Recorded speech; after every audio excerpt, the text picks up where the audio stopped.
Isa ang kumpirmadong patay sa paglubog ng Roro vessel sa Mabini, Batangas, habang dalawa na ang tala sa Quezon. Nanalasa rin ng bagyong Nina sa ilang pambahagi ng Southern Luzon. Saksi si Cesar Apolinario. Kung may nahimbing man, malamang nagising sila pasado alas 3 sa madaling araw kanina sa lakas ng pagbayo ng bagyong Nina sa Quezon. Pero lalo pa yang nagparamdam ng bagsik bago magbukang liwayway. At nang magliwanag, tumambad ang pinsala ng bagyong Nina. Ang ilang bayan tulad ng Mulanay, hirap mapasok dahil sa mga nagtumbahang mga poste ng kuryente at puno.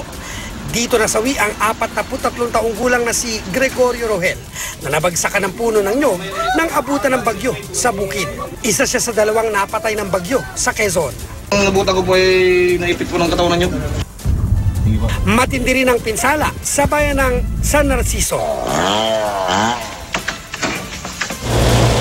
Sa Laguna naman, ang malakas na ulan nagpabaha sa ilang lugar.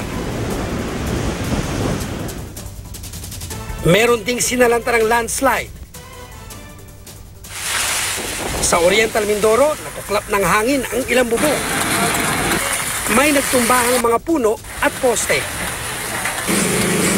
At may mga nalubog sa baha, kabilang ang ilang bahagi ng dinarayong Puerto Galera. May sumadsad sa Mabini, Batangas. Habang ang isa pang Roro vessel, lumubog naman sa dagat na sakop naman ng Mabini at Marikaban. 8 sakay ang nawawala, 14 na sakay naman ito ang nakaligtas. Sa Batangas City, nabunot ang century-old na akasang ito dahil sa lakas ng hangin. At may nasunog pang 2-door apartment. Wala namang nasaktan. Ako si Cesar Apolinario, ang inyong saksi.